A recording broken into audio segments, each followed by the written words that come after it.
तो क्या है, ज्योतिष का परिचय क्या है। तो सर्वप्रथम हम लोग ज्योतिष का परिचय अध्ययन करेंगे।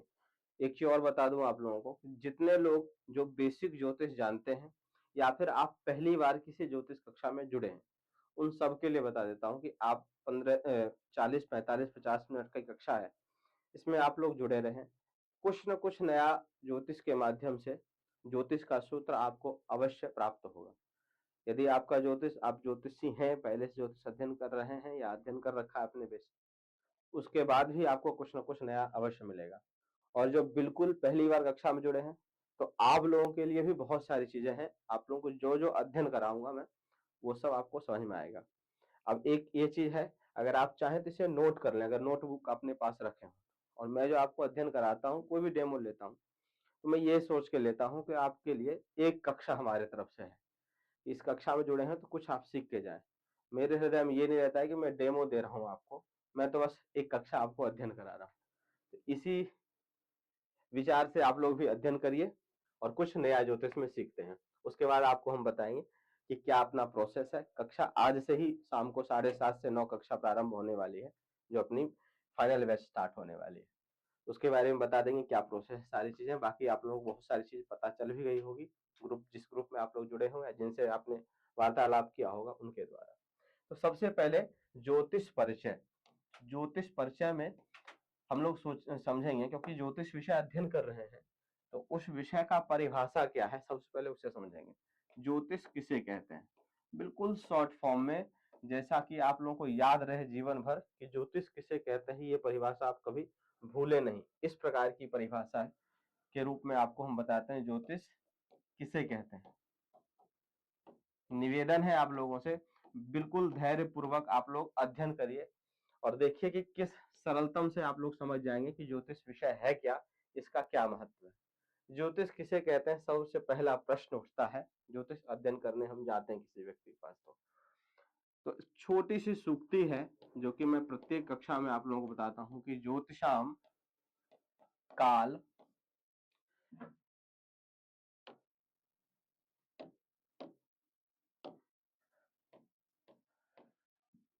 विधात्मकम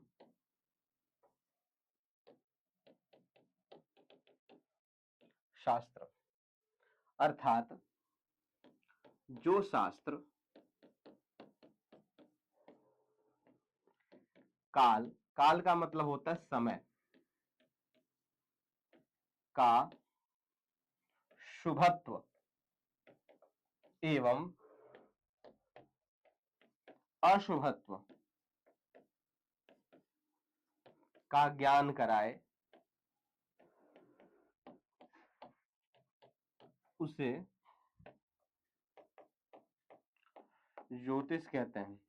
देखिए एक और सूक्ति बताएंगे आप लोगों को, पहले इसे समझते हैं सब लोग। सतना मध्य प्रदेश से प्रियांशु द्विवेदी। जो शास्त्र हमें, काल का मतलब होता है समय, समय का बोध कराए। जब भी हम ज्योतिष अध्ययन करते हैं तो मन में यही रहता है, और यही उद्देश्य ही है ज्योतिष अध्ययन करने। सब लोग, आप लोग आए अध्ययन करने के लिए, यही चीज कि कुंडली देखें और किसी को बताएं भैया आपका 2015 ऐसा बीता, या आपका 2030 ऐसा बीतने वाला है, या अभी 2026 आपका इस प्रकार से बीत रहा है, अच्छा खराब सामान्य। तो कहीं ना कहीं क्या हुआ, भूतकाल, वर्तमान और भविष्य काल, ये काल तीन प्रकार के, समय तीन प्रकार के।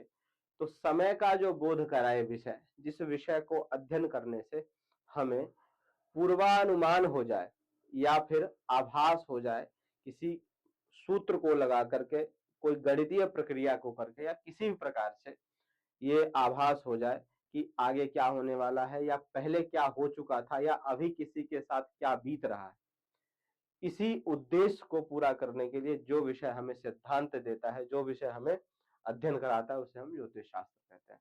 तो सिंपली परिभाषा के रूप में आप बोल देंगे कि काल विधात्मकम शास्त्रम ज्योतिषाम, क्या तो काल विधात्मकम, जो काल का बोध कराए, काल का ज्ञान कराए। वो काल तीन प्रकार का, भूत भविष्य वर्तमान में से कोई भी काल हो। विजय तिवारी जी, राधेश्याम।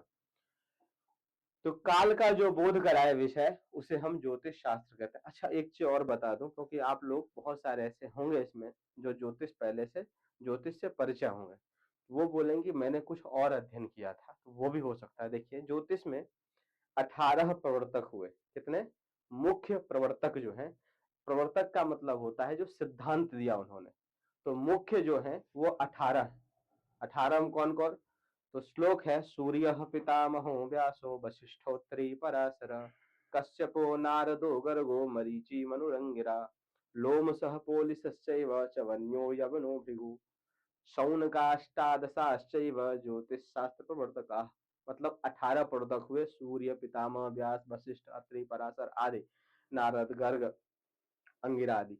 तो 18 प्रवर्तक में से जितने प्रवर्तक हैं, 18 प्रवर्तकों ने अपने अपने शब्दकोश के अनुसार से, अपने अपने भाषा के आधार से ज्योतिष विषय को परिभाषित किया है।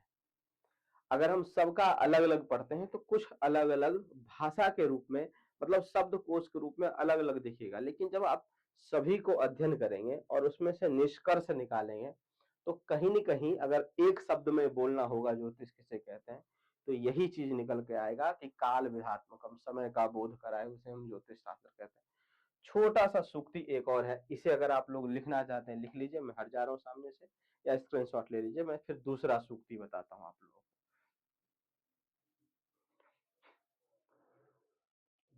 अगर आप आगे बोलेंगे फिर मैं आगे बढ़ूंगा, आप लोग बोल दीजिए कि आगे बढ़ जाएं। अगर आप लोगों ने लिख लिया हो या फिर स्क्रीनशॉट ले लिया हो तो फिर मैं आगे बढ़ जाता हूँ। आगे बढ़ जाएं। विजय तिवारी जी, सत्यम जी, चलिए आगे बढ़ते हैं। तो ज्योतिषाम क्या अभी पढ़ा हमने? ज्योतिषाम काल विधात्मकम शास्त्रम। जो शिक्षार्थी विलंब से आ रहे हैं उनसे निवेदन है कि देखिए आपको इस कक्षा का भी रिकॉर्डिंग मिलेगा, तो धैर्य पूर्वक, अगर आप विलंब से भी आ रहे हैं तो विलंब से आगे, कक्षा पहले प्रारंभ हो चुकी है और अभी आप आएंगे कक्षा में तो आपको समझने में थोड़ी सी समस्या आएगी, तो आप धैर्य पूर्वक 1-2 मिनट जब सुनने लग जाएंगे, 4 मिनट 5 मिनट सुनेंगे धैर्य पूर्वक, तो आपको समझ में आना प्रारंभ हो जाएगा। तो इसलिए अगर आप विलंब से आए तो भी आप धैर्य पूर्वक सुने तो आपको समझ में आएगा कि क्या विषय चल रहा है। दूसरा जो है ज्योतिष किसे कहते हैं प्रश्न का, कि ज्योतिषाम सूर्य आदि ग्रहाणाम बोधकम शास्त्र।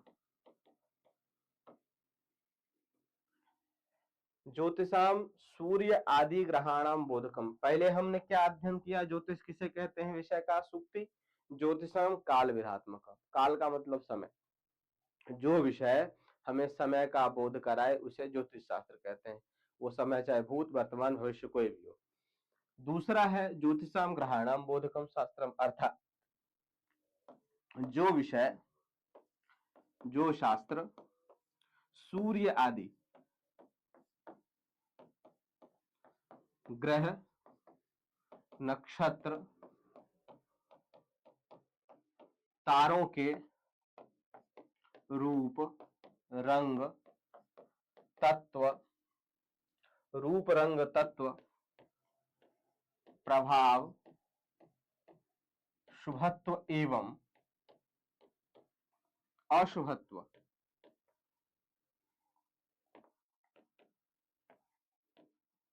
का ज्ञान कराए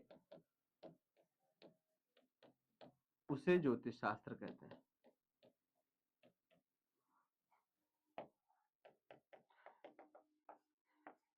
वैसे तो बहुत सारी चीजें हैं ज्योतिष शास्त्र में, लेकिन यदि हम मुख्यतः ढूंढे उन चीजों में, एक शब्द में कोई प्रश्न उत्तर मांगे तो हम कह सकते हैं उसको कि ज्योतिषाम सूर्य आदि ग्रहाणाम बोधकम शास्त्रम, जिस शास्त्र के माध्यम से सूर्य आदि ग्रह नक्षत्र तारा अंतरिक्ष आदि का ज्ञान होता है उसे हम ज्योतिष शास्त्र कहते हैं। इसके साथ साथ जिस विषय के माध्यम से हमें समय का बोध होता है उसे हम ज्योतिष शास्त्र कहते हैं। बिल्कुल छोटी सी सूक्ति के माध्यम से और सटीकता के आधार पर आप ज्योतिष विषय को परिभाषित कर लीजिए। तो इसे लिख लीजिए, फिर आगे बढ़ते हैं ज्योतिष के ही परिचय में, कि ज्योतिष के कितने भेद हैं और क्यों भेद किए गए। आयुष मिश्रा जी, प्रियांशु द्विवेदी जी, समझ में आ रहा? अच्छा, एक बार आप लोग सभी जितने लोग जुड़े हुए हैं सब लोग से निवेदन है, ये बता देंगे समझ में आ रहा है सब लोगों को? अनिल शर्मा जी, आचार्य श्री वाणी जी, समझ में आ रहा है सब लोगों को जो विषय चल रहा है?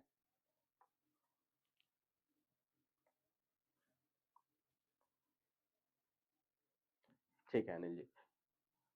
तो जिस शास्त्र के माध्यम से हमें समय एवं ग्रहों का बोध हो उसे हम ज्योतिष शास्त्र कहते हैं। आगे बढ़ जाते हैं, आप लोगों ने लिख लिया होगा और हमें नहीं लगता है कि पेन कॉपी लिए होंगे। आप सोचेंगे देखते हैं क्या होता है।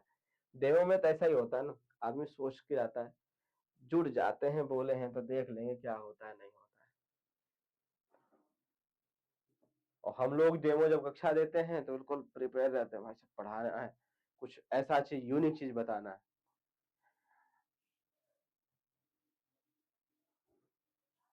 प्रियांशु द्विवेदी जी कह रहे हैं पहली बार पढ़ रहा हूँ। चलिए द्विवेदी जी आगे। अब देखिए ज्योतिष विषय जो है ना, इसे सामुद्रिक शास्त्र कहा गया है। यह छोटा मोटा विषय नहीं है, ये आप लोगों को ही पता है। ज्योतिष विषय के बारे में कहा जाता है कि अगर ज्योतिष आपको अध्ययन करना है पूरा तो लगभग 3000 वर्ष लगेगा। अगर संपूर्ण ज्योतिष अध्ययन करना चाहेंगे, संपूर्ण तो फिर भी नहीं हो पाएगा क्योंकि इसका कोई आदि अंत नहीं है ज्योतिष विषय का, लेकिन फिर भी 3000 वर्षों में अध्ययन किया जा सकता है। बहुत रूप मतलब बहुत बहुत चीज अध्ययन किया जा सकता है। 3000 वर्ष तो मतलब ही नहीं। 30 वर्ष आदमी अध्ययन नहीं करता है, अजी 3 वर्ष नहीं करता है, 30 वर्ष की बात ही छोड़िए। तो यह विषय एक सामुद्रिक शास्त्र है। तो इस विषय को संपूर्णता से अध्ययन करने से रहे हम लोग। तो ऋषि मुनियों ने क्या किया, विद्वानों ने क्या किया, इस इतने बड़े विषय, जिस प्रकार से विज्ञान विषय है, विज्ञान विषय को 3 भाग में बांटा गया। पहले स्टार्टिंग में हम लोग अध्ययन करते हैं तो फिजिक्स केमिस्ट्री बायोलॉजी एक साथ ही अध्ययन करते हैं, फिर उसके बाद आगे बढ़ते जाते हैं, फिजिक्स वाले अलग हो जाते हैं, केमिस्ट्री वाले अलग हो जाते हैं, बायोलॉजी वाले अलग हो जाते हैं। फिर बायोलॉजी में भी, इन विषय में भी अलग अलग चैप्टर का अलग अलग व्यक्ति वो होता है, महत्वपूर्ण विषय लेता है। सेम वही विषय है ज्योतिष। ज्योतिष इतना बड़ा विषय है, संपूर्ण रूप से अध्ययन नहीं कर सकता आदमी, इसको 3 भाग में बांटा गया कि अगर आप संपूर्ण रूप से अध्ययन कर तो सकते नहीं, तो आप एक चीज में स्पेशलिस्ट बन जाओ। एक विषय में ज्योतिष का 3 भेद है, उन भेदों में से एक भेद में आप स्पेशलिस्ट बन जाओ। कैसे भेद हैं तो देखिए, ज्योतिष के 3 भेद। क्या? पहला सिद्धांत ज्योतिष,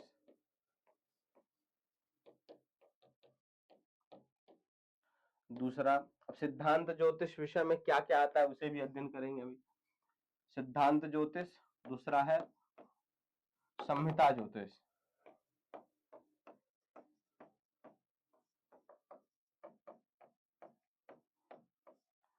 और तीसरा है होरा ज्योतिष।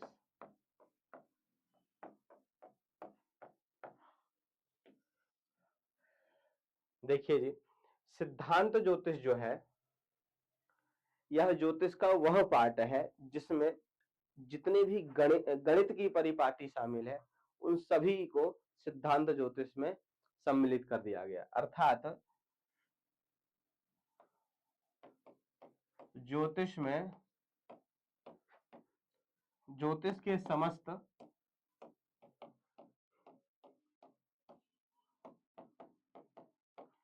गणित की परिपाटी। अब ये इसमें क्या क्या होता है, जैसे सामान्य रूप से कुंडली बनाना हुआ, पंचांग बनाना हुआ, यह दोनों चीज जो आप समझ पाएंगे, इन दोनों चीज को हम सिद्धांत ज्योतिष कहते हैं। अब हम आपको बताएंगे कि सिद्धांत ज्योतिष भी कैसे अध्ययन कराएंगे आपको।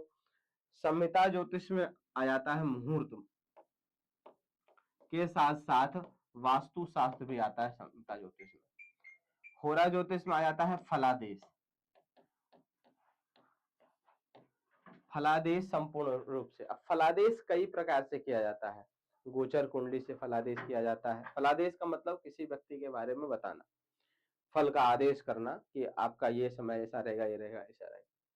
तो कई प्रकार से फलादेश की जाती है, हस्तरेखा को देख करके या उसके नाम के आधार पर, अर्थात गोचर कुंडली को देख करके, प्रश्न कुंडली को देख करके, और लग्न कुंडली को देख करके।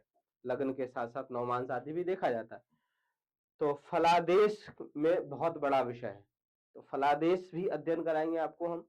संहिता ज्योतिष भी अध्ययन कराएंगे और सिद्धांत ज्योतिष में भी। अब सिद्धांत ज्योतिष में क्या अध्ययन कराएंगे आपको हम?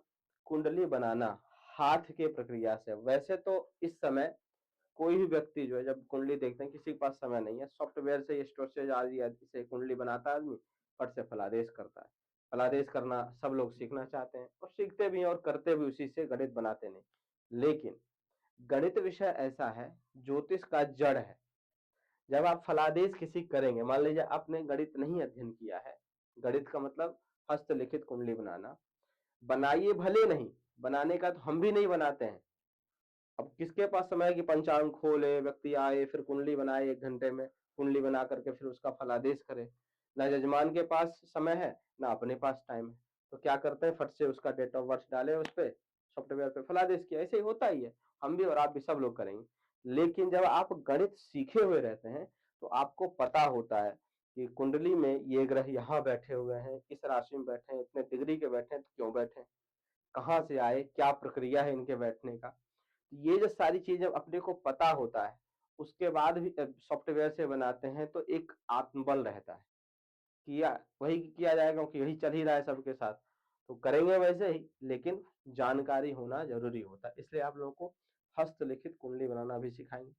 साथ में मुहूर्त भी अध्ययन कराएंगे, पंचांग के आधार, पंचांग देख करके कोई भी मुहूर्त कैसे निकाला जाता है, यात्रा आदि का मुहूर्त। फलादेश, अब फलादेश में सारी प्रक्रिया अध्ययन कराने वाले हैं।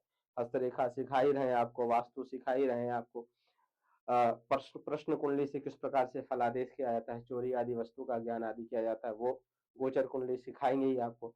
और मेन तो लग्न कुंडली है ही। तो कुल मिलाकर के 6 सब्जेक्ट आपको इस बैच में अध्ययन कराएंगे हम। कौन कौन सा? कुंडली बनाना 1, कुंडली देखना 2, कुंडली देखने में बहुत सारी चीजें आ जाएंगी, ठीक है, और पंचांग देखना जिसे मुहूर्त देखना, ये 3 विषय तो मूल विषय है आपका, ये तो अध्ययन होगा। अब बोनस में क्या मिलेगा? तो वास्तु शास्त्र का अध्ययन, अंक ज्योतिष का अध्ययन और हस्तरेखा का अध्ययन। इसे हम एक्स्ट्रा समय दे करके आपको अध्ययन कराते हैं। जो मेन समय रहेगा, जो मेन कक्षा है आपका, इन 3 विषय का है। क्या क्या? मुहूर्त का, कुंडली बनाने का और फलादेश देखने का, फलादेश करने का, 3 मेन है। इसके बाद इन सब विषय का आपका एक बैच लगता है, एक्स्ट्रा समय आपसे लिया जाता है। जैसे मान लीजिए आज से बैच प्रारंभ है, तो आज हम आपको कुंडली बनाना सिद्धांत ज्योतिष से प्रारंभ करेंगे। तो प्रारंभ करेंगे तो 6 और 8 महीने जितना भी समय लगेगा, वो रेगुलर जो है वो ज्योतिष का जो चलना है, जिस जिस दिन निर्धारित होता है उस दिन तो चलेगी कक्षा आपकी। उसमें कुंडली बनाना हो जाएगा 1 महीने में, फिर उसका फलादेश ही फलादेश चलता रहेगा और मुहूर्त साथ में। लेकिन एक्स्ट्रा जब समय देना पड़ेगा आपको, उसमें देना पड़ेगा हस्तरेखा में, वास्तु में, अंक ज्योतिष। तो ये सारी चीजें आपको अध्ययन कराएंगे इस प्रकार से। अब इसका सिलेबस क्या है, आपके पास पहुंच ही गया होगा या पहुंच जाएगा, आप जब मांगोगे, जिस ग्रुप में आप जुड़े होंगे। आगे बढ़ते हैं। ज्योतिष परिचय हम लोगों ने अध्ययन कर लिया। ज्योतिष परिचय में ज्योतिष 3 प्रकार का ज्योतिष विषय जो है उसे 3 भाग में बांटा गया, सिद्धांत, संहिता, होरा। सिद्धांत का मतलब गणित की समस्त परिपाटी, संहिता मतलब मुहूर्त, वास्तु आदि। साथ ही साथ होरा का मतलब होता है फलादेश, चाहे वो किसी प्रकार से फलादेश करें। बिल्कुल सीताराम जी, विवाह निकालना भी, जितना भी मुहूर्त, यात्रा देखना, विवाह निकालना, गुण मिलाना, नाड़ी दोष आदि, अष्टकूट होते हैं, वर्ण, अवश्य, तारा, योनि, ग्रह मैत्री, गण मैत्री, नाड़ी और भकूट, इसे अष्टकूट कहते हैं। इसी में भकूट आ जाता है, जिसे षडाष्टक दोष कहते हैं, ये भी आ जाएगा। नाड़ी दोष आ जाता है, वर्ण दोष आ जाता है, योनि दोष हो जाता है, ग्रह मैत्री दोष हो जाता है, गण मैत्री दोष हो जाता है, सारी चीजें रहेगी इसमें, है ना। बिल्कुल तिवारी जी, पंचांग देखना आप अध्ययन कराएंगे। अब जो हम पंचांग देखना आपको अध्ययन कराएंगे वो है निर्णय सागर पंचांग। वैसे आप एक पंचांग देखना सीख जाते हैं तो दूसरे पंचांग में थोड़ा सा मेहनत करेंगे, आप दूसरा पंचांग चाहे कोई भी हो देखना सीख जाएंगे। जो भी पंचांग सिखाएंगे आपको संस्कृत में, नहीं तो हिंदी में। कई लोग महाराष्ट्र से जुड़े होंगे या मिथिलांचल से जुड़े हैं, तो आपका मिथिला पंचांग जो होता है ये आपका क्षेत्रीय पंचांग है। अगर हिंदी में और संस्कृत में है तो आप समझ जाएंगे, या मैं भी समझ जाऊंगा, समझा सकता हूँ आपको। लेकिन अब पहाड़ी लैंग्वेज में लिखा हो, मराठी लैंग्वेज में लिखा हुआ हो, मैथिली लैंग्वेज में लिखा हुआ हो, तो उसे हम नहीं समझ पाएंगे। नेपाल के लैंग्वेज में लिखा हो, क्योंकि नेपाल से भी कई कक्षा शिक्षार्थी जुड़ते हैं, तो उस विषय को हम अध्ययन नहीं करा पाएंगे। लेकिन संस्कृत या हिंदी वाला जो पंचांग कोई भी हो, जैसे राजधानी पंचांग हुआ, एमपी के लोग जुड़े हुए तो लोक विजय या भुवन विजय होता है। अधिकतर चलता है पूर्वांचलों में ऋषिकेश पंचांग, गणेश आपा पंचांग, महावीर पंचांग, ये सारे पंचांग आपको विशेष अध्ययन, पंचांग दिवाकर हुआ, निर्णय सागर पंचांग हुआ, ब्रजभूमि पंचांग हुआ, इन सब के बारे में आपको हम अध्ययन करा देंगे। चलिए विषय अध्ययन आगे बढ़ते हैं। ग्रह परिचय समझते हम लोग। कक्षा आज से ही प्रारंभ है, जैसा कि मैं बार बार आप लोगों को बता रहा हूं। ग्रह परिचय, कुल ग्रह जो हैं, जो हमारे फलादेश में काम आएंगे वो होते हैं कितने? 9, सबको पता है, जिसमें से 7 ग्रह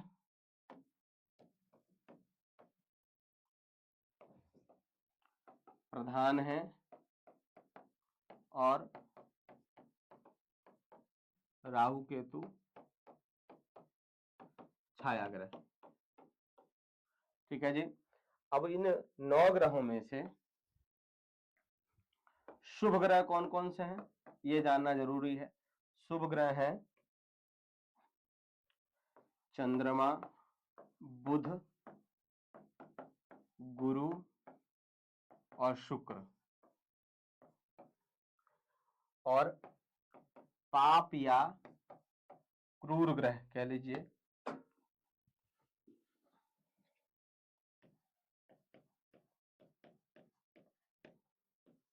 वो कौन है? सूर्य, मंगल, शनि, राहु और केतु। अब इसमें से आप लोग ज्योतिषी होंगे, विश्व विजय पंचांग, अच्छा विश्वविद्यालय पंचांग, मिश्रा जी ये वहां का है ना? विश्वविद्यालय पंचांग मिथिलांचल का ही।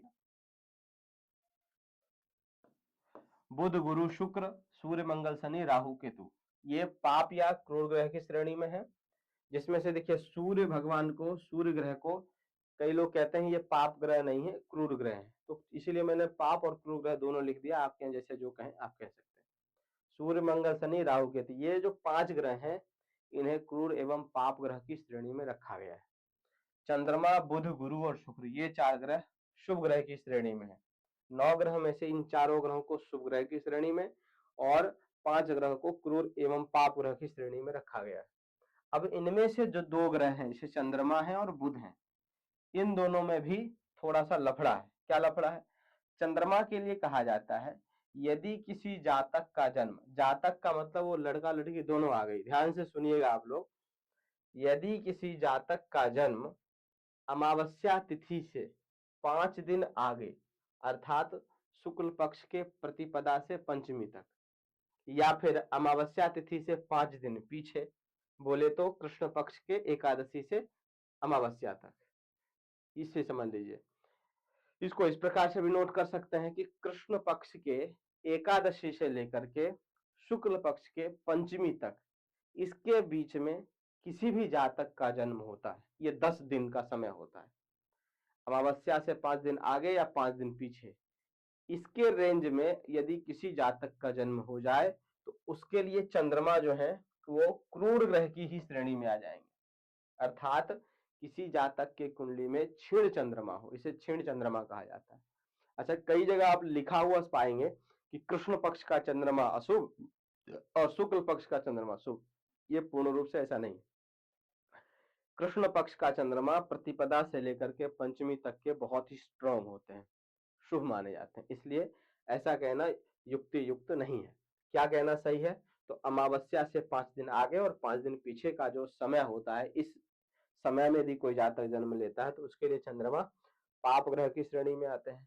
और बुध महाराज में क्या लफड़ा है? इसमें यह है, यदि किसी जातक की कुंडली में बुध के साथ, ध्यान दीजिएगा, बुध ग्रह के साथ राहु बैठ जाए, शनि बैठ जाए, केतु बैठ जाए, मंगल बैठ जाए, तो ये ग्रह जो है बुध महाराज ये पाप ग्रह की श्रेणी में आ जाए। मंगल को एक बार ना भी ले, लेकिन शनि राहु केतु को ले लीजिए। बुध के साथ शनि अथवा राहु केतु में से कोई एक ग्रह बैठे हुए हो तो उसके कुंडली में बुध महाराज भी क्रूर एवं पाप ग्रह की श्रेणी में आ जाते हैं, क्योंकि बुध के लिए कहा जाता है कि ये जिस ग्रह के साथ बैठते हैं उसका गुण ग्रहण कर लेते हैं, अब इन ग्रहों के बारे में थोड़ा थोड़ा और बता दूं आपको। सूर्य महाराज जो है ग्रहों के राजा हैं। तो राजा व्यक्ति क्या कैसा होता है? बिल्कुल साहसी, पराक्रमी, आत्मबली, किसी से नहीं डरने वाला, मान सम्मान प्राप्त करने वाला और चाहने वाला, ऐसा होता है। सूर्य व चंद्रमा जो है वो रानी है, ग्रहों के लिए उपाधि दिया गया। तो रानी का स्वभाव कैसा होता है? सौम्य स्वभाव होता है, ठीक है ना। चंद्रमा हो गए, मन के कारक है चंद्रमा। मंगल महाराज जो है सेनापति हैं, इनके अंदर वो अलग लड़ाई झगड़े का गुण है, सेनापति वाला। बुध महाराज जो है राजकुमार है। राजकुमार मतलब छोटा बच्चा अपने राज्य का।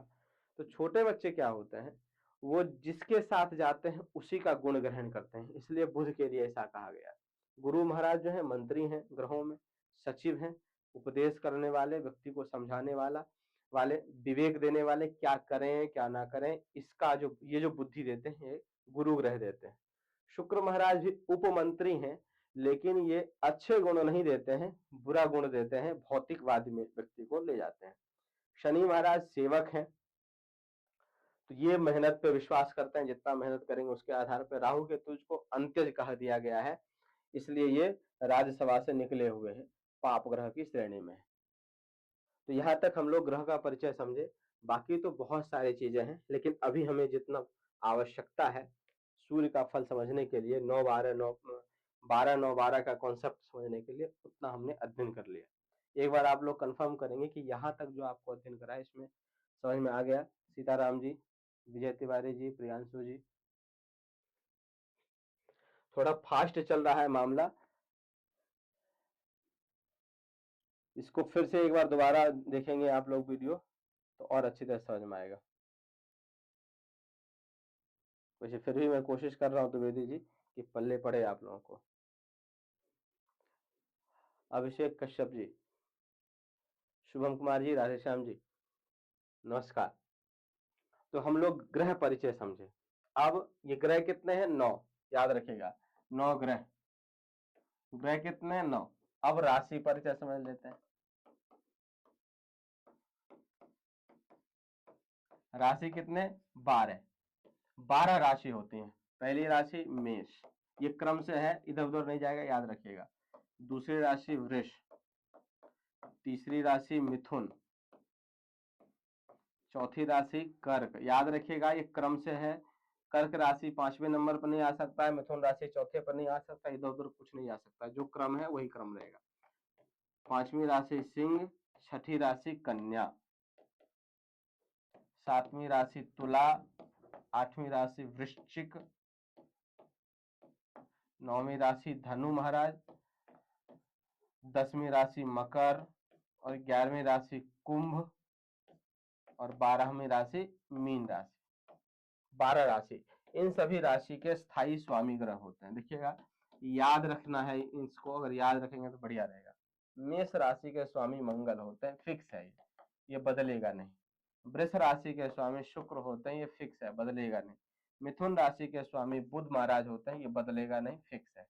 कर्क राशि के स्वामी चंद्रमा महाराज होते हैं, ये बदलेगा नहीं। सिंह राशि के स्वामी सूर्य होते हैं, ये चेंज नहीं होंगे।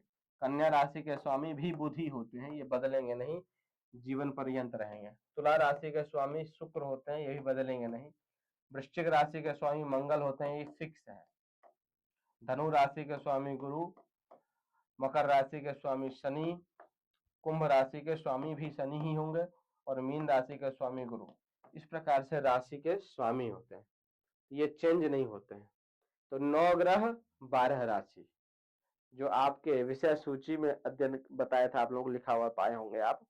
12-9-12 का कॉन्सेप्ट कैसे ज्योतिष में पाया जाता है उसे भी अध्ययन करेंगे। तो अभी 9 ग्रह 12 राशि, अब एक और 12 क्या होता है उसे समझें। आचार्य जी, ज्योतिष जो फलादेश होता है उसमें एक कॉन्सेप्ट चलता है, उसको कहते हैं 12-9-12 का कॉन्सेप्ट। अब ये 12-9-12 का कॉन्सेप्ट क्या है? तो 12 राशि, 9 ग्रह, अब 12 भाव आएगा। अभी राशि के बारे में आपको बता दिए, ये राशि के स्वामी है, ये फिक्स है, ये चेंज नहीं होंगे, ये बदलते कभी नहीं।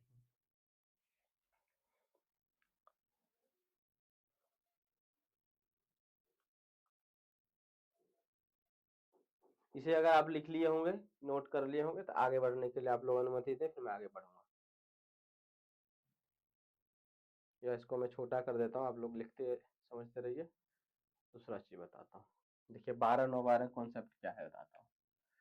12 9 12, ये 12 राशि, 9 ग्रह और 12 भाव। तो आपको 9 ग्रह के बारे में बता दिए, 12 राशि के बारे में बता दिए, अब 12 भाव क्या होता है उसके बारे में बताते हैं। देखो महाराज, जब भी हम किसी की जो कुंडली बनाते हैं ना, तो कुछ इस प्रकार से स्ट्रक्चर निकल के आता है, इसे हम कुंडली कहते हैं।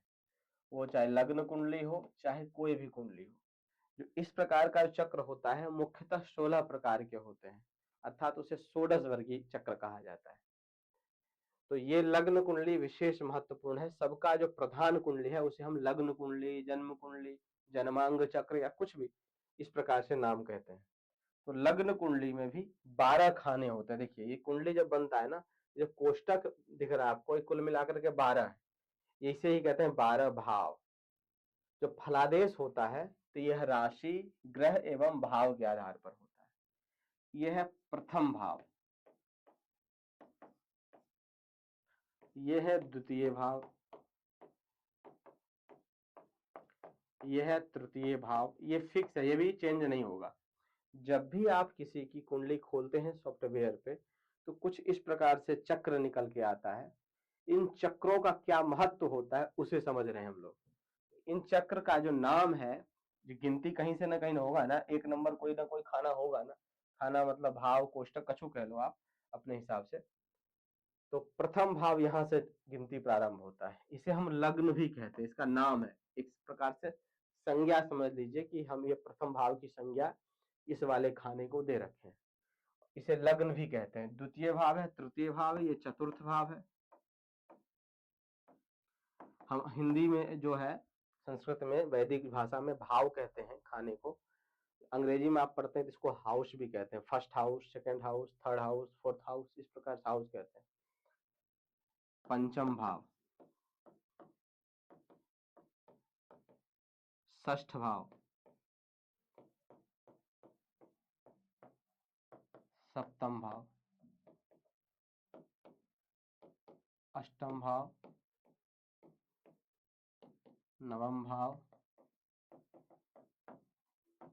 दशम भाव, एकादश भाव, द्वादश भाव।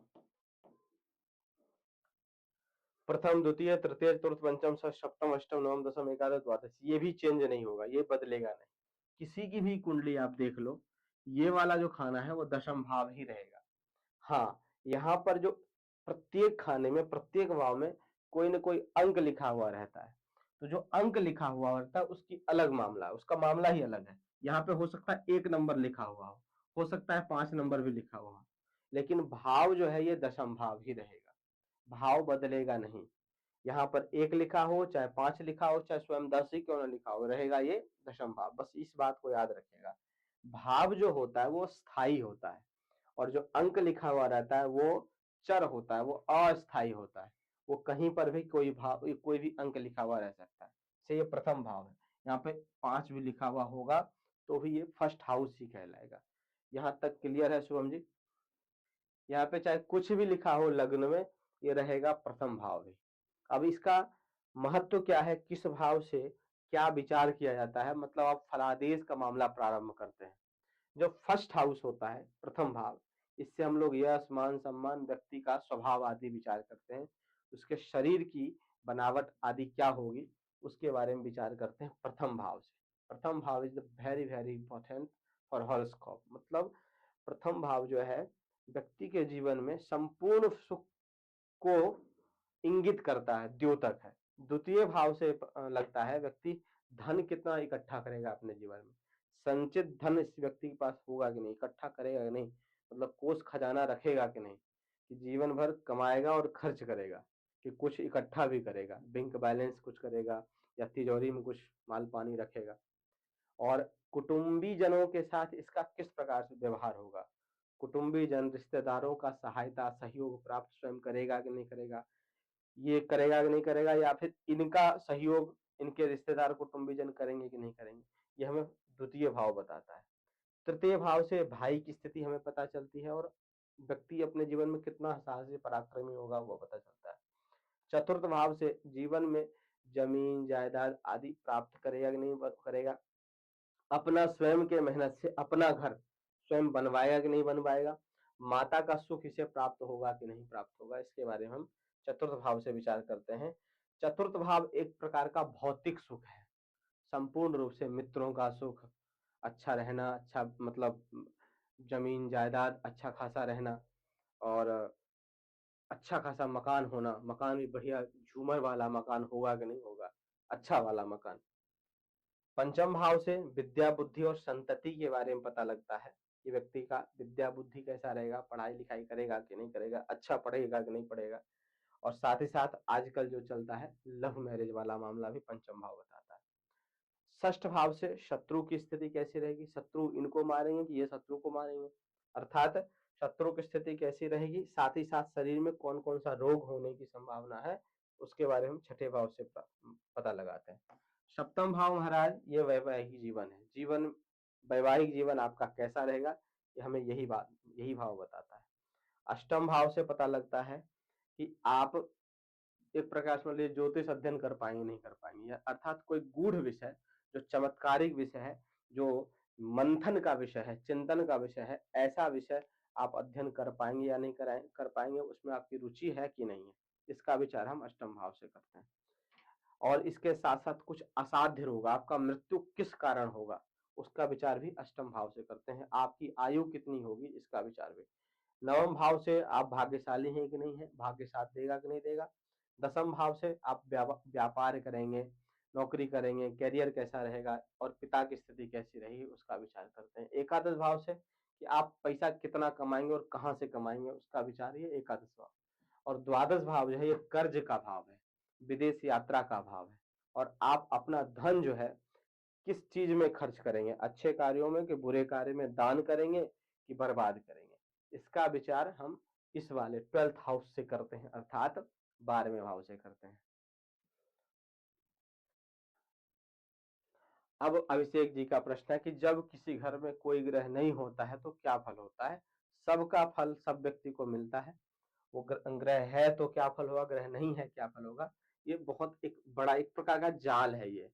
तो इस जाल को समझने के लिए हम लोग एक एक धागा किस प्रकार से बुनेंगे, पहले हम आपको बुनना सिखाएंगे अलग अलग धागा लेकर के, फिर उस जाल को किस प्रकार से खोला जाता है और बोला जाता है तब आपको बताएंगे। जब तक आपको जाल को बुनने नहीं आएगा तब तक उसे देख कर आप टेंशन करेंगे, उसे खोलने नहीं आ सकता है। इसलिए पहले बुनना सिखाएंगे और एक एक चीज करके बुनना सिखाएंगे, तब आप लोगों को समझ में आएगा। अभी जो आज का हमारा विषय है उस पर अब चलते हैं। अब देखिए 12 क्या है, 12 जो है वो राशि मेष से लेकर के मीन तक, 9 जो है वो ग्रह, और 12 जो है वो भाव। 12 9 12 का कॉन्सेप्ट है। इसी के आधार पर व्यक्ति के जीवन के बारे में फलादेश किया जाता है कि आप जीवन में कर क्या पाएंगे। 12 राशि देख लिया जाता है, 9 ग्रह कहाँ बैठे हैं, किस प्रकार से कितने नंबर भाव में बैठे हैं जो अभी बताया आपको, और भाव किस भाव में बैठे हैं, कौन सी राशि है भाव में खाने में, वो भाव क्या बताता है, और उस भाव में कौन से ग्रह बैठे हैं, इसके आधार पे हम लोग फलादेश करते हैं। अब थोड़ा सा आपको हम फलादेश के रूप में सूर्य का फल बताना चाहते हैं, उसे अध्ययन करते हैं।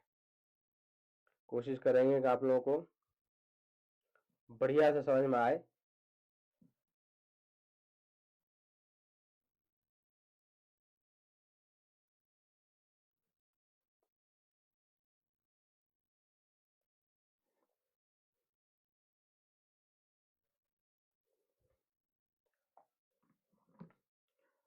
दिख रहा है बढ़िया शुभम जी, सब लोगों को दिख रहा है।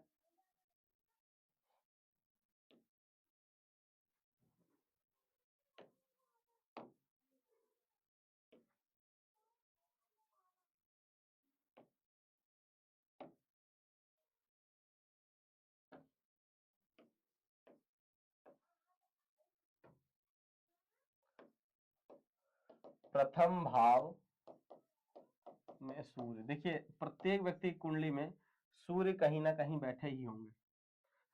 ये भाव है, ये पहला भाव, ये दूसरा भाव, ये तीसरा भाव, ये चौथा भाव, पंचम, षष्ठ, सप्तम, अष्टम, नवम, दसम, एकादश और द्वादश, ये भाव है।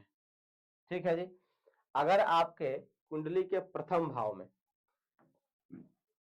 इस स्थान पर सूर्य बैठे हों, अब यहां पर अंक चाहे कुछ भी हो, अभी तक तो ये समझ लीजिए इस स्थान पर अंक आपके कुंडली में कुछ भी हो सकता है, 1 से लेकर के 12 तक वो राशि होता है, अंक कुछ भी हो, यदि यहां पर सूर्य हैं तो आप इस प्रकार से फल उस व्यक्ति को कहेंगे। क्या कहेंगे?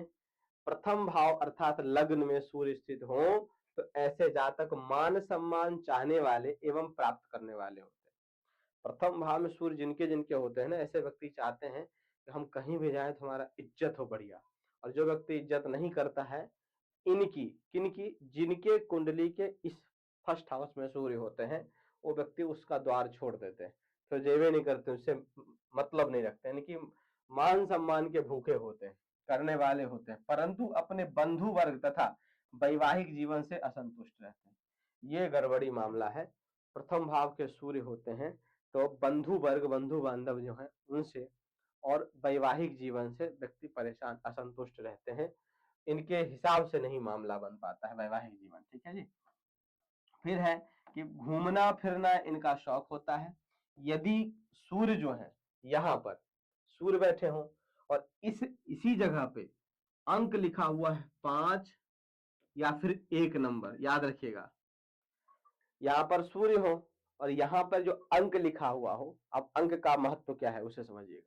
अगर 5 या 1 इन दोनों में से कोई एक अंक लिखा हो, एक ही लिखा रहेगा, दोनों में से कोई एक ही रहेगा, एक खाने में कोई एक ही अंक लिखा हुआ रहेगा। इसमें यदि 5 लिखा हुआ हो या 1 लिखा हुआ हो और फिर सूर्य वहीं पर बैठे हुए हो, तब ऐसी स्थिति में स्वगृही और उच्च के हो जाते हैं वो। तो स्वगृही या उच्च के होकर स्थित होंगे तो सरकार से लाभ, जातक भाग्यवान, प्रबल इच्छा शक्ति अर्थात आत्मबली होता है, अर्थात किसी से नहीं डरेगा, आत्मबली होगा, कुछ भी कार्य अकेले करने में सक्षम होगा और सरकार से लाभ प्राप्त होता है। अब सूर्य क्या है? राजा है। तो सरकार से लाभ कई प्रकार से होता है। हो सकता है व्यक्ति सरकारी नौकरी करे, हो सकता है व्यक्ति राजनीति में हो सकता है व्यक्ति कि राजकोष से आजकल सरकारी ठेकेदार हो। तो कहीं ना कहीं से इस व्यक्ति के जीवन में जो धन है वह राजकोष से इसके कोष में अवश्य आएगा। तो प्रथम भाव में सूर्य स्थित होंगे तो इस प्रकार से फल आप कह सकेंगे किसी को। तो आप में से कोई ऐसे हैं जिनके कुंडली के प्रथम भाव में सूर्य हो?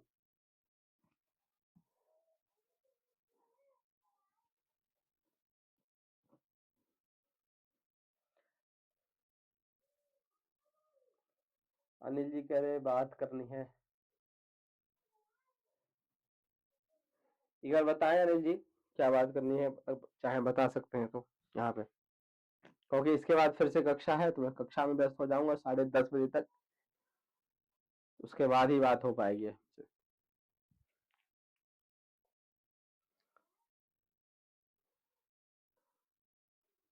प्रथम भाव में सूर्य हो तो ये फल कह सकेंगे आप। आगे बढ़ जाए, स्क्रीनशॉट ले लिए होंगे आप लोग।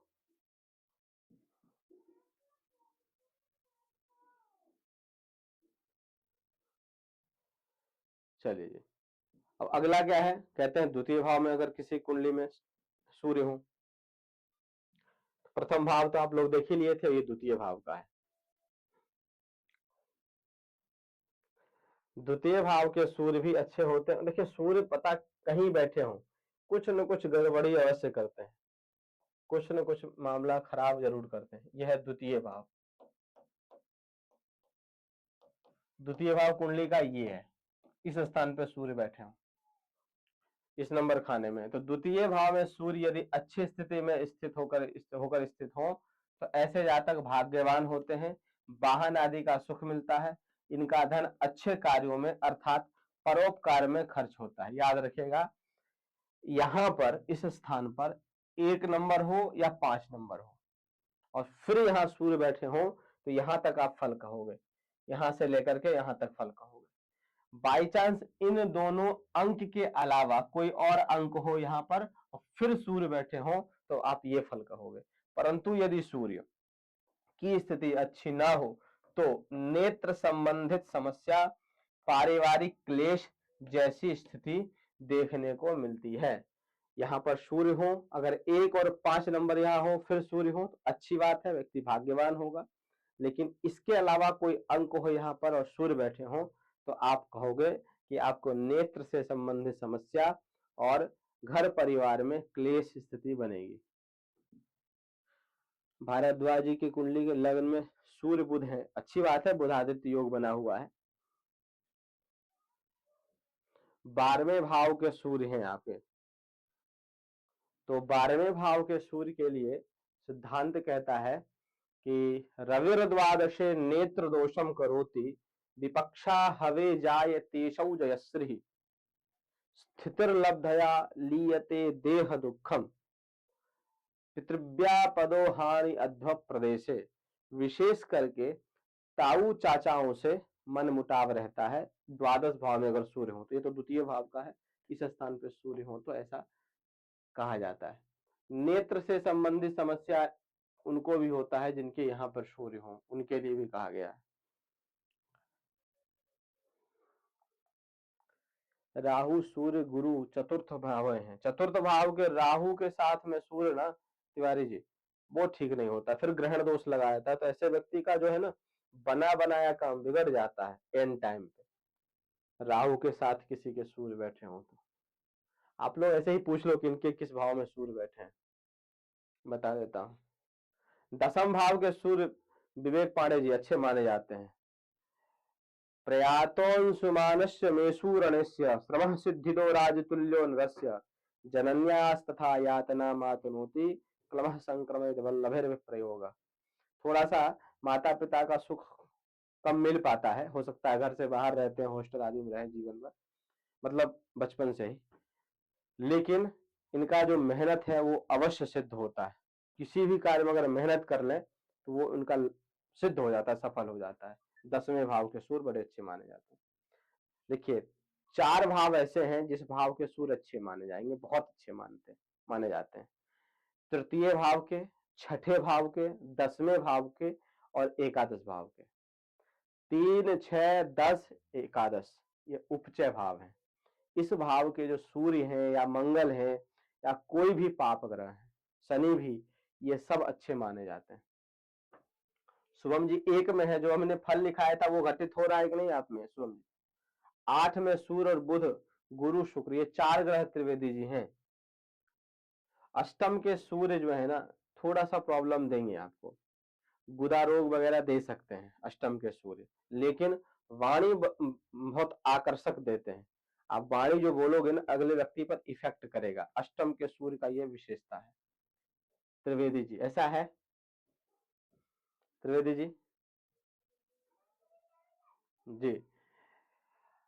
सत्यम शर्मा जी कह रहे हैं एकादश भाव के सूर्य, मैंने बताया अच्छा है, लेकिन पेट से संबंधित समस्या देगा एकादश भाव का सूर्य जो है, और प्रथम संतान की हानि कराता है एकादश भाव के सूर्य, लेकिन लाभ बड़ा अच्छा देता है, हो सकता है सरकार से भी लाभ प्रदान करे एकादश भाव का सूर्य।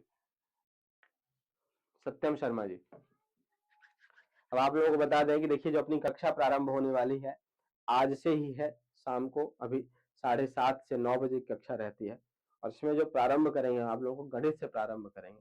यदि आप लोग में से कोई भी अध्ययन करना चाहते हैं तो आप लोग जिस जिस ग्रुप में जुड़े हैं उस ग्रुप में आप संपर्क कर लेंगे। 5 में सूर्य बुध शुक्र, पंचम भाव में सूर्य और बुध एक साथ बैठे हैं और शुक्र भी हैं। देखिए पंचम के सूर्य जो है ना अभिषेक पांडे जी पेट से संबंधित समस्या देते हैं, थोड़ा सा दिक्कत रहता है पेट में। यहाँ तक कहा गया पंचम भाव के सूर्य के लिए सुतस्थानगे पूर्व जापत्य तापी कुशाग्रामतिर भास्कर मंत्र विद्या रतिर्वंचनो संचकोपि प्रमादी मृति क्रोध रोगादि जा भावनीय। पंचम के जो शुक्र हैं सूर्य हैं वो पेट से संबंधित समस्या देते हैं। यहाँ तक कहा गया कि अगर पंचम में सूर्य हो ना तो व्यक्ति की जो मृत्यु होगी वो पेट के समस्या से मृत्यु होती है, मृत्यु ही क्रोध रोग आदि जा भावनी। प्रथम संतान की हानि कराते हैं, अगर पुरुष की कुंडली में बैठे हो तो संतान से कष्ट कह सकते हैं। अगर महिला की कुंडली में पंचम भाव में सूर्य बैठे हो तो आंख बंद करके कह दीजिएगा आप लोग, भैया प्रथम गर्भ की हानि। सिंपल।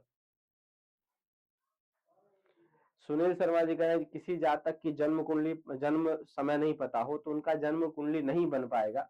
उनके लिए किया जाता है कि प्रश्न कुंडली से फलादेश या उनके नाम से फलादेश किया जाता है, या हस्तरेखा से फलादेश करें। बहुत प्रकार है फलादेश करने के, तो किसी भी तरीके से हम फलादेश कर ले सकते हैं।